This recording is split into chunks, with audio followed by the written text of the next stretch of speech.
am Ramin. And I'm Dan. And we're two blokes and a mic. Come on, man. You can do this. You can do this. And today we have a special guest on. It's a good friend of ours. His name is Martin Johnson from Sagemark Consulting. Hi, Martin. How are you? And Martin specializes in comprehensive fee-based financial planning and brings over 20 years of experience educating individuals, families, and business owners about unique and innovative strategies that can help grow, protect, and preserve the legacy they have worked so hard to build. So, Martin, tell us about Martin. Tell us about Sagemark Consulting. Where did Sagemark come from? Well, thanks, Ramin. Well, first of all, guys, thanks very much for inviting me in today. I really appreciate it. Looking forward to our conversation today. But yes. My firm is Sagemark Consulting. We do comprehensive wealth management, financial planning, with a special emphasis working with business owners and higher net worth families. But the Sagemark actually has an interesting background. The original firm, actually, we go back to the 1930s. The original firm was Connecticut General Insurance, which later became Cigna Financial Advisors. Yes. And in the late 90s, Cigna was merged with Lincoln Financial Advisors. But it was a little bit of a I don't know, just a perception thing. But the Cigna guys didn't want to be known as Lincoln. They didn't want to be folded into Lincoln. So they held out, and they actually hired the same branding firm that came up with the Lexus brand for Toyota. Right. So they came up with the brand Sagemark Consulting. So we have the Sagemark Consulting division, which is kind of traces the roots back to the Cigna folks, who were known for working with higher net worth folks that had estate tax problems primarily. Right. It also had a long history doing joint work with other firms, working with firms like Morgan Stanley, UBS, as an example, being brought into those firms to work with their platinum clients to help with things like business succession, estate tax planning, charitable gifting, philanthropic planning, that sort of thing. Right. Okay. So I think you've just described your line of work. What makes you different? Yeah, I was going to say, there are a number of different financial advisors out there. How are you different from them, or how do you differentiate yourself?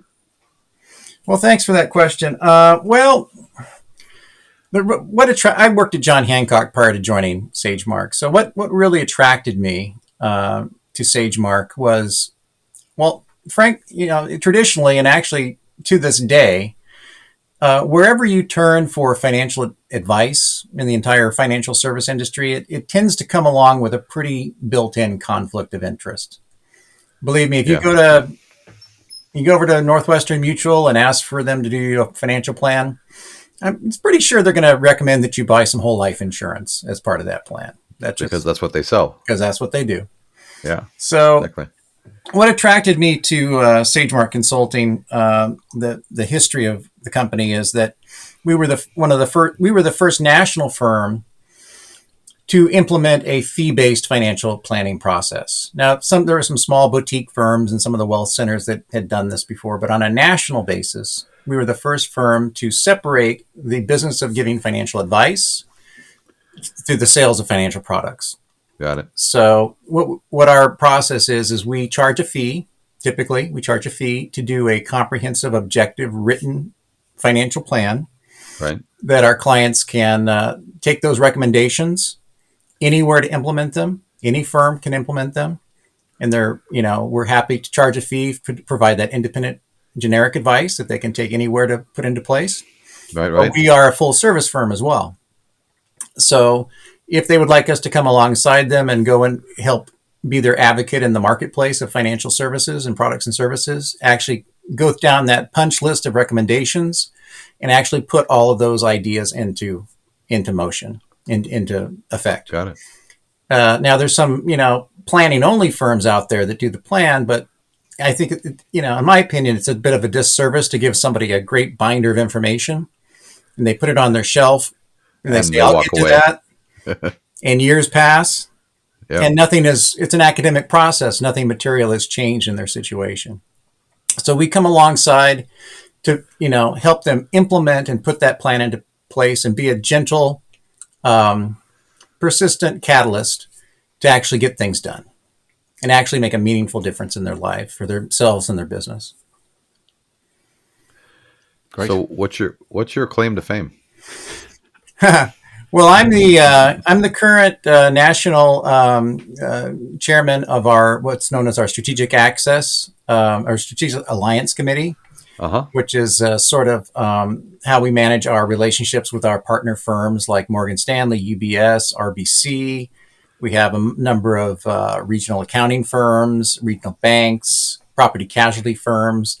And we actually have a lot of success recently with associations, agricultural associations in particular, trade associations, professional associations, to be a go-to resource for content for education for their membership, and also providing them with some member benefits. So I'm working on a lot of those things right now. And so I've done a lot of partner work, joint work in my career, and they recognize that and asked me to take on that new role in the company. Nice. But I've worked in particular. I've worked for about 22 years now inside Morgan Stanley and UBS, and I've worked on some pretty substantial cases with those organizations, helping really add value for their clients. So I guess that's my claim to fame.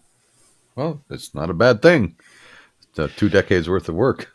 I'm going to go slightly off script here, and he's going off the reservation.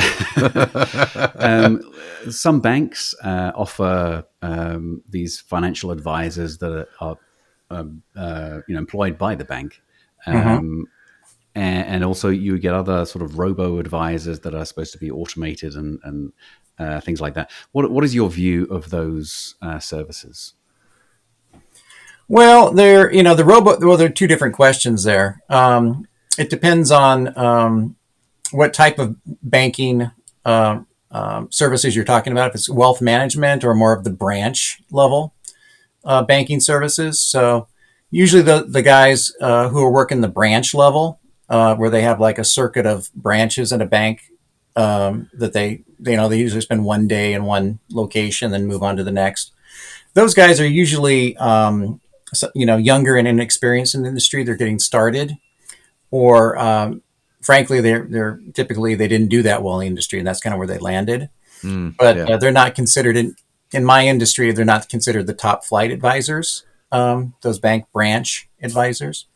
Now there are some banks that have very good advisors in their wealth management or the trust department. Right. They do quite a good job. But there tends to be a little bit of a conflict of interest. Sure. Some of their services and the advice they provide. Like one of the things that we see quite a bit is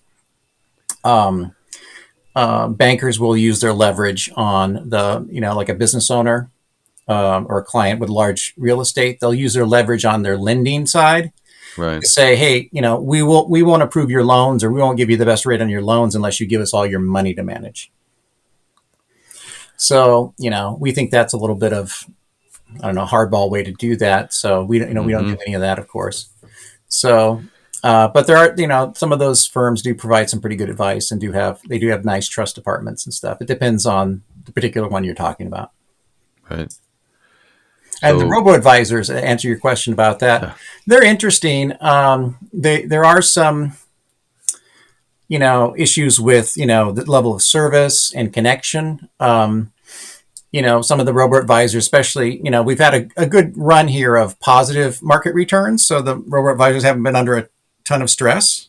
Yes. But in the times that they have been, people have been pretty dissatisfied because they can't reach a human being. Right. They get scared about what's going on in the market. They can't move any of their money. It's all right.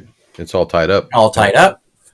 And Charles Schwab just famously is being, I guess, fined or sued. I don't know exactly, but they're under a lot of controversy, pressure with their intelligent portfolios right now because what they've done, kind of a hidden fee situation with their clients. They've basically taken their clients' money and put them over to their banking arm because they can make money loaning out. Loaning out that money. Right. Loaning out that money, but that's supposed to be money under management. It's not supposed to be money that's loaned to other people. So Charles Schwab's dealing with that scandal right now. So we'll see how that all plays out. Yeah, this is how Ponzi schemes get started. So there's a new tax law. Yeah, just introduced here about a week ago, a week or maybe 10 days ago now, and the ways Because we needed more, right? We needed more tax laws. Yeah. Well, there wasn't quite enough tax laws out there. Well, this one was sort of long anticipated. So there's don't be surprised. Don't be surprised by the expected, is what one of my friends tells me sometimes. So we did expect this one coming down. Mm-hmm. It's not quite as draconian in a number of ways that we thought it was going to be. There's a big exclusion for family farms, for instance, on the estate tax. What is the tax. What's the law about? Oh, it's a major tax law change, primarily affecting the estate tax primarily. Mm-hmm. Mm-hmm. So the estate tax now was scheduled to sunset in 2026 and revert back to about $6 million exemption. Currently, it's about almost $12 million per person exemption. Got it. So the exemption of the amount of money that you can leave to your next generation tax free is going to be cut in half, basically. Wow. It was scheduled to be cut in half in 2026, but this new law is going to accelerate it to 2022. So beginning of next year. There's also talk about Biden's tax laws. Anyone earning over 400,000 is going to be heavily taxed. Is that coming down soon? Yeah, it's getting a lot harder. It's really targeted to the 1%. Absolutely. Yeah. There's a capital changes in the capital gains. There was going to be a big issue with the step up in basis. We weren't going to get the step up in basis at death, where you would be what's known as a deemed distribution at death. So even if you didn't have enough money to have an estate tax problem, you're going to have a big capital gains tax problem at death. But they got rid of that. So there were a lot of things that we're very concerned about, but it turned out they didn't quite happen. Are many of these issues sort of taken care of by having a living trust? Well, a living trust can help avoid probate, but unfortunately, it really doesn't help too much on the estate tax. It doesn't help too much with any other taxes, frankly. The primary, probably the only real purpose is, there's a couple of, the primary one is avoiding probate, and the other one is staging the distributions over a period of time, or if it's done correctly, you can do a generation skipping trust that, has lifetime income, or a dynasty trust. If you go outside of California, you can actually have a trust that goes on forever and benefits multiple generations. Got it. Here, let me ask you guys. Do you guys? I imagine both of you guys can name your parents, right? Names of your parents. Yep. Can you name the first names of your grandparents? Yep. Yes. Can you name the first names of all of your great grandparents? No. Yeah. So I say, if you do a dynasty trust, your great grandchildren will never forget your name because it'll be on the check they get every year. Yeah, they'll be getting like a couple of dollars a year from my trust. $1 for you. Merry Christmas. Yeah. So, what would be your ideal client? Well, I can really add value. What our real focus is helping these 80 million baby boomers. So we have this demographic trend. We have 80 million baby boomers, and they're all at the height of the. We're going through the height of it right now, where we have 11,000. Let's see, what is it? Yeah, 11. Well, no, 1,000 baby boomers are turning age 65 every day.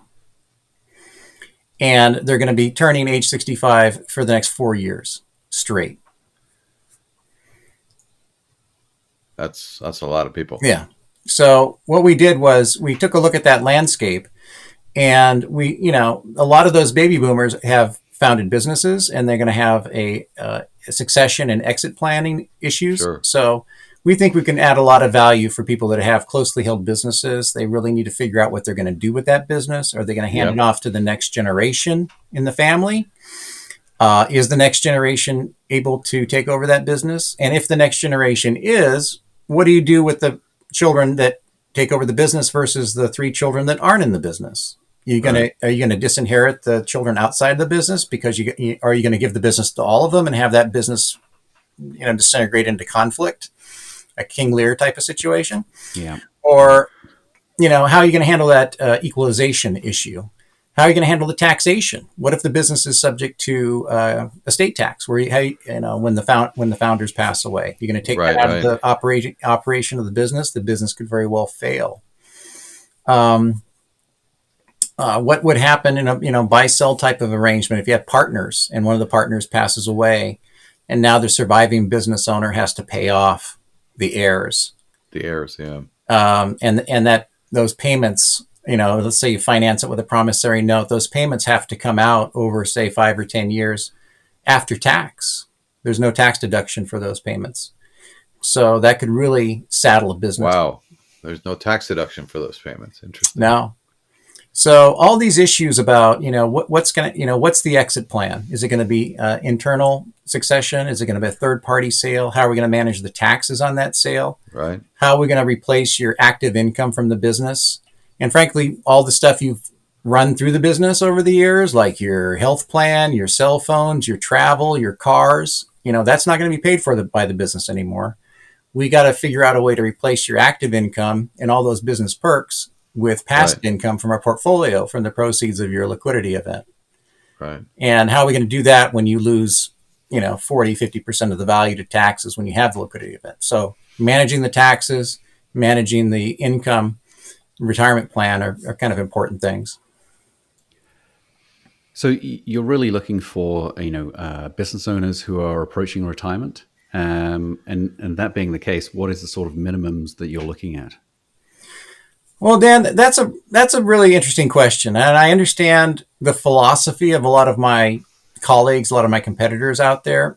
A lot of them have this minimum that they won't talk to anybody unless they have $1 million to invest with them. Right. Or something along those lines. And very I always common, in fact. Yeah, very common. And I always thought that never suited me very well, sitting across the table from somebody and saying, "Do you have $1 million to give me?" "Oh, you don't have $1 million? Come back when you have $1 million. Who do you know who has $1 million? I'd like to meet them." I just thought that was a bit, obnoxious. So I've never. Yeah, it's a little bit obnoxious. It's a lot obnoxious. So I've never kind of subscribed to that. So my minimum to work with me is if you're a nice person, you want to listen to advice, and you're easy to work with, I'm happy to work with you. In fact, one of the things I did during the depths last year of the pandemic, when a lot of people were in a lot of fear over everything, especially their finances, when the market was crashing last spring, was I told all my clients, I said, I know you have people in your life, friends, family. I want you to know that, I will be happy to give 15, 20 minutes, half an hour to whoever you want me to talk to. They don't have to become my client. They don't have to pay me anything. I always have time for anybody that you'd like me to talk to help talk them through this, talk about, what's the right strategy, listen to them, do whatever. Right. Because I did that because I thought that would, it's the right thing to do, but also build some goodwill. And it did. Sure. Yeah. Absolutely. And I told those people, panic is not a strategy. Never.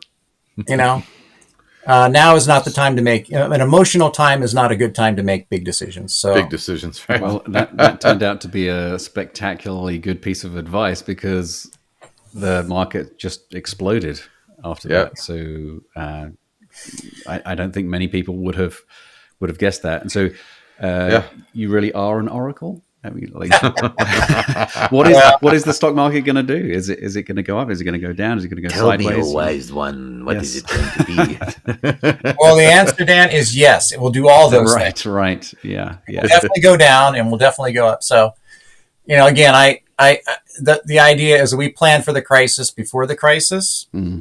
We put all the pieces in place that can weather the storm. You supply, Right. You outfit the ship before you head out for, all conditions, right? So that's Right. kind of what I try to do with my clients, and let them know that we've thought this through ahead of time. So when you turn on the TV and you see that split screen of riots and fire on one side and a guy on the stock market floor like this, Right. looking like the world's coming to an end. When the world's coming to an end, you don't have to worry because we planned for that Right. before the world came. Right. Right. Awesome. I mean, there's I would imagine investing is a pretty scary place for many people, especially people who are approaching retirement, because you've got Yes. all of these different things that are coming onto the market. Like cryptocurrency, for example, is everywhere in the big, right? news, and yet it's such a dramatic roller coaster that you could throw in, I don't know, $1,000 and make 10,000 the next day. And then the day after that, you've lost everything, and up and down like that. It just seems super crazy. And I would be curious to hear what you guys think about cryptocurrency, being so tech savvy. I mean, is it some place that you guys have put your hard-earned money, or is it some place you're waiting back and seeing what happens? I'm not going to. No. So I have invested in cryptocurrency, but it's not really I wouldn't really call it an investment. I would call it a gamble. And throw it is some a money gamble. there that you're perfectly happy losing, and Right. and if you win the lottery, fantastic. If Right. you didn't win the lottery and you have to tear up that ticket, no big deal. That's my Yeah, philosophy. if as long as you're willing to gamble with gambling money and not with the grocery money, right? Right.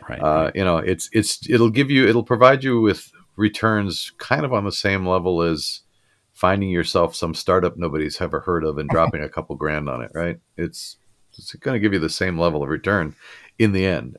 Some of them are going to hit like heck, and the rest are going to go straight down the toilet. Well, I tend to agree with you guys. Well, when I first heard about cryptocurrency, Bitcoin was what I heard about. Bitcoin, yeah. 10 years ago was when I first heard about it. It's like, you got to be kidding me. This is something some guy that we don't know his real name made up out of thin air. Out of thin air.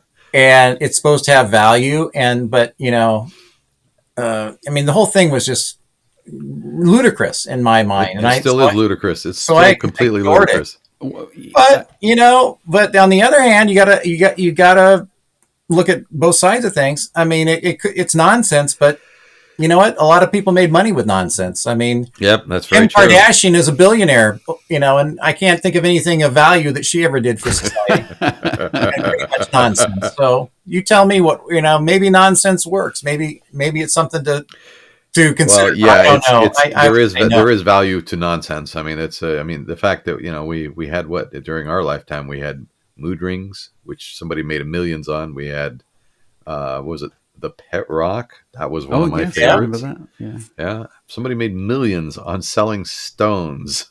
Yeah.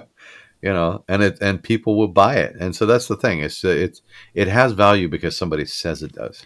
Well, one of the reasons I kind of brought that up was that this morning I was reading an article, and it was from some well-respected journal or company saying that to hedge against inflation, don't invest in gold, invest in Bitcoin. And I just thought that was well. Wow.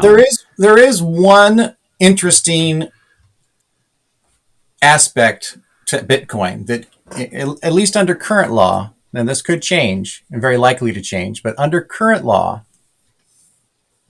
there's a way to play Bitcoin for tax purposes. There is. Yes, and it is this. Do tell. Because with when you invest in stocks you invest in mutual funds and stocks. Let's say you bought Apple Computer, Right. and it goes up in value and then it goes down in value. Okay, so let's say you bought Apple Computer and it immediately goes down in value by 10%. Okay. Okay, you can sell that position and book that loss, and you can use that in the old days you could rebuy the stock immediately. Right. So the next 10% of gain, you would basically wash out the gain. Wash out the loss. You have an Right, offsetting loss. Right. So it used to be you could buy and sell the same security back immediately, okay, Right. and book those losses and take the gains and offset the gains with the losses, as you Right. went. It was called wash selling. Well, they said, years ago, they said, no, we're going to have a wash rule. You can't do that anymore. If you sell a security and you buy it back within 30 days, if you buy it back within 30 days, it's like you never sold it. You have to wait at least 30 days in order to book the loss or the gain, or book the loss. Right. Okay. If you buy back, is that to avoid churn? Is that really what they're? You can't play that tax game where you sell it and buy it back immediately. It's like you never actually sold it. Right. Okay. So they have the wash rule. You have the 30-day wait before you can buy the same security back for tax purposes. Right. Well, crypto doesn't have that.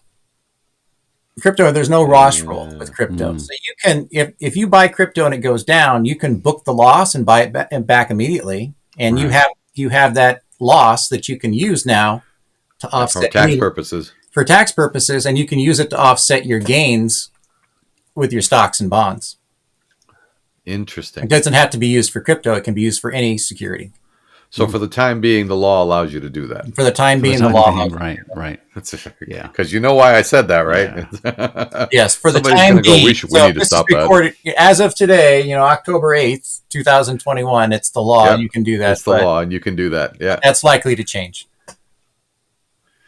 Interesting. See, this is the stuff, right? There's these little fine nuances that unless you're in it, you don't know. That's the thing. That's why you need an expert to guide you through. It's just such a minefield. That's exactly why you need an expert. Right. Right. Yeah, it's absolutely essential. You have someone in your corner that you can trust. Yeah. So do you have any questions for us, Mr. Sagemark? Were you guys having fun doing this? How many interviews have you done now? Have you keeping track?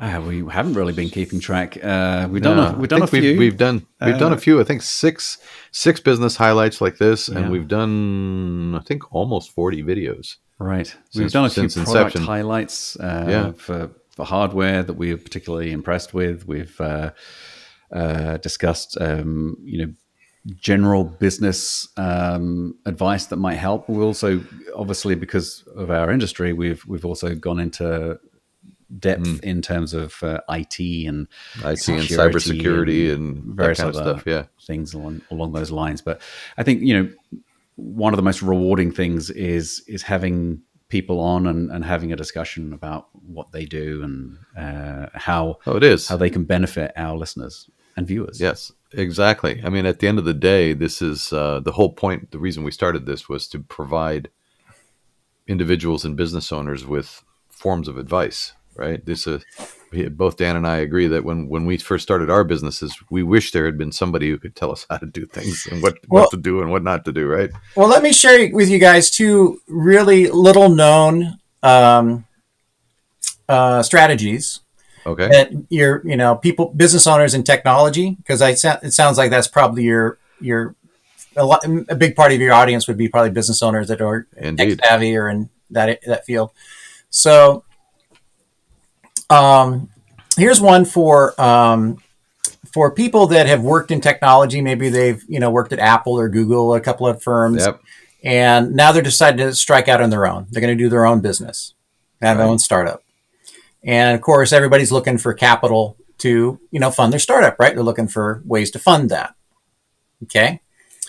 You're looking for investors. You're looking for where you can get the capital. So let's say you have worked at these other companies, and now you have a pretty good size 401k that you've had at these other companies. Well, when you start your own company, you don't even have to be incorporated. You can be a solo proprietor, just an individual. You can actually, if you are self-employed, you can have your own 401k. And when you have your own 401k, known as a single person or solo 401k, you can write the rules however you want them to be. And one of the things you can do when you have your own 401k and you can write your own rules is you can give yourself the ability to borrow your own money from your 401k. Nice. So you can consolidate all those 401ks from your other companies, Right. And you can put it into your own plan. And now you can write your check, a tax-free check, a tax-free distribution, because it's a loan that you can now use to fund your startup, and you can pay that back to yourself over 5 with interest. With interest. It is a determined period of time then. Yep. It's over 5 years. But now you have tax-free money that you can use. You didn't pay tax on it because it wasn't a taxable distribution. Right. It's a loan that you can now use to fund your startup costs. Wow. So you've just triggered a thought in my pea little brain. We should probably have you back on at some point and have you go over strategies for business owners. Right? Okay. Because there are literally hundreds of them in the Bay Area. Mm-hmm. Right? And strategies for business owners, some good ideas on what you can and can't do, what you should and shouldn't do, depending on the structure. I don't know if it makes a difference whether you're an LLC or a C corp or an S corp. What are the variations, and have you sort of educate our audience, and obviously we'll send them your way when they have questions. I'd love to come back and do that. That'd be great. Yeah, that'd be cool. Yeah, we should probably do that. And we should probably schedule that sometime sooner than later. Yes, absolutely. I'd like to. There are so many different questions. Oh my God, yeah. Not only about running your own business, which is more of a nuanced question, but the structure of your company to begin with. Yes. So yeah, that would be fantastic. Selection. Very helpful. Yes. Yeah. Entity selection. Why would you select one versus another? And now that you've selected X, what are the benefits? What are the downsides? Yeah. And how can how can I run with this one versus how I'd run in a different direction using a different way to structure my company? Actually, there's a huge tax strategy that is impacted by that entity selection decision that you make up front that very few people get educated about and know about, and that is if you pick a C corporation versus a S corporation versus an LLC. C corporations, they involve, more of a hassle with accounting, and they'll, might pay a little more taxes along the way. However, if you're a non-service business, okay, software manufacturing, a lot of technology, there's a lot of it depends type stuff in this strategy. Right. But there's a strategy under current law called qualified small business stock exemption. And when you go to sell your stock, your founder shares in a prop, it has to be set up correctly, has to be, correct capitalization. If you check all the boxes, believe it or not, under current law, you can exclude up to $10 million of capital gains tax on the sale of your stocks. And it gets better than that, because the $10 million exemption isn't per taxpayer. It's per tax-paying entity or taxpayer. So if you want to set up some special type of trusts that have their own tax ID number and move, let's say if at 30 million, you move 20 or 10 million each into those two other trusts, now you have 30 million that you can exclude from capital gains. Wow. See, people need to talk to you. Yeah, people need to talk to you, man. This is important stuff. Right. Yeah. So, because you have to know. I know that he and I have made entity selections for reasons of our own, but there's stuff that we just don't know that we don't know that you could help educate our audience about. This is stuff we should definitely put on one, maybe two other videos and podcasts. So I think there's a huge gap in knowledge among business owners in this field, right? They all know how to get HR people. They all know how to do, let's get the right IT guy. Let's get the phone system. They all know that. This is the dark area that nobody goes into because they really don't understand it. And I think if they did, they would make smarter decisions for their businesses. You don't know what you don't know. Yeah, I know. I don't know what I don't know. I don't know what you don't know. Yeah, I know. Either. And that scares me. So Martin, thank you for coming on. This is awesome. My pleasure. This has been great. I really appreciate you guys having me. Yeah, no, we definitely need to have you back on. Like I said, one, maybe two times to really begin to flesh out some of these strategies, some of these concepts, and educate the audience as to how they should be looking at their lives. And this will eventually obviously trickle down to personal finances as well. But from our perspective, our audience are typically business owners, and it's like I said, it's the great unknown. Yeah. It really is. It's this dark area that nobody goes into because they're scared, right? Some people think they know something because they heard something from a friend of a friend of a friend, but that's not right. So yeah, no, it would be awesome to have you back. So that's it. Any final words? Any bits of wisdom for us to wrap this up with today? No, just wanted to thank you guys very much and really enjoyed pleasure. it. And I'd love to talk to you anytime you'd like to have me back. Yeah, Great. no, we will definitely reach out and schedule it again. I think this is valuable stuff. We need to definitely do this again. Well, thanks so much, guys. Thanks very much, Martin. Thank you. So that's been a great show, ladies and gentlemen, with Martin Johnson from Sagemark Consulting. We're learning stuff. This is good. Learning stuff is good. We need to do more of that. We will have Martin back on subsequent shows. We'll let you know when that happens. And Martin, thank you so much for taking the time to join us today. This has been Two Blokes and a Mic. I'm Ramin. And I'm Dan. I think that's Dan. Yep, it's Dan. Still Dan. And then, so have yourselves a great day. And please post in the comments below. If you have questions, let us know what you want to know, what you want to hear about. We're happy to create videos that have the subject matter and the content that you're looking for. Thanks again. This has been Two Blokes and a Mic. Take care, everybody. Bye.